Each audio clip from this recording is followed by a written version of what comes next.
The environmental degradation experienced in Nigeria due to human developmental activities engaged the attention of key players as they brainstorm on ways to encourage a green economy.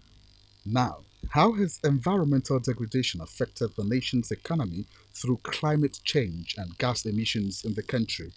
The green growth is something that we have been expecting for a long time. The issue of environmental integrity is based on how much you can mop out the GHG in your environment. And all these issues about green growth, the take is how much you are able to reduce your emission as much as possible. Including all infrastructures that you are putting in place, you should be sure that they are GHG compliant.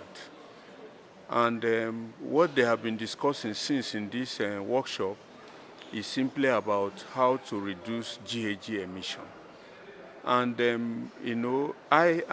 I'm speaking for a long time ago about people trying to use MRV to measure GHG.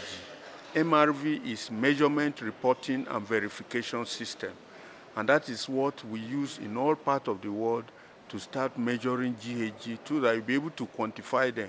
If I want to sell a cup of rice to you, I should be able to know that it's a cup of rice that I'm selling to you. Even on the process of, at the end of the day, they are going to build a marketing system for selling of carbon. And how do you sell this carbon if you don't know the quantum of carbon you are selling?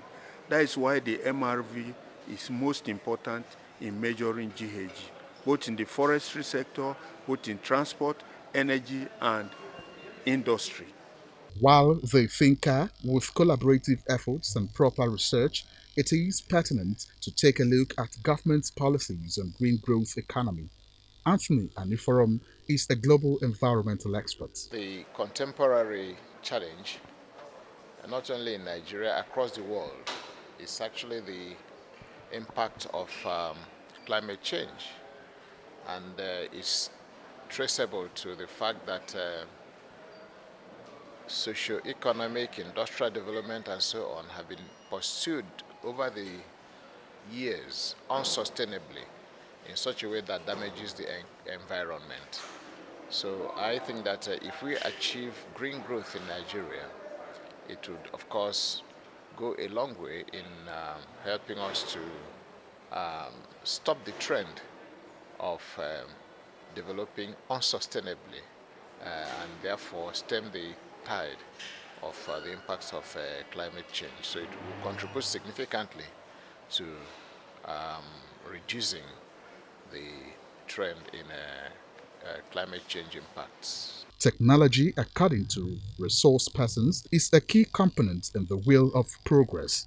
Now, one question that comes to mind is whether or not Nigeria has the capacity to develop the technical know how for a green economy. Some experts say getting the foundation right is the first step to success. The issue of capacity is both institutional and human resource. Most of our institutions do have what they term to be capacity building, what you call programs, but invariably some just address institutional issues without addressing the human capacity aspect, and of course even the technical aspect.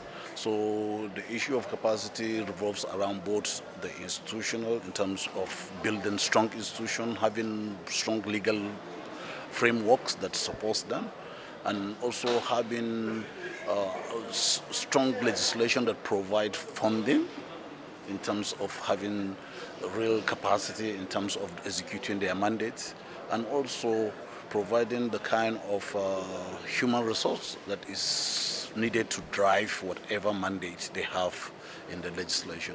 So I guess all of these are manifested almost in all the institutions that are involved in developing the green growth in Nigeria.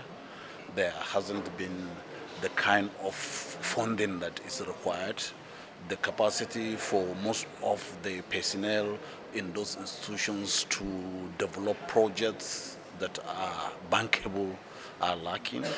And of course, even the issue of providing the technical infrastructure for conducting research and development is also lacking. Indeed, having a team of concerned stakeholders deliberate on this crucial issue is the first step towards a green economy for Nigeria. However, partnership for inclusive green economy, they say, are key to achieving the Sustainable Development Goals and the 2030 Agenda. In Abuja, Chimaobi Walter Naji for Business 24.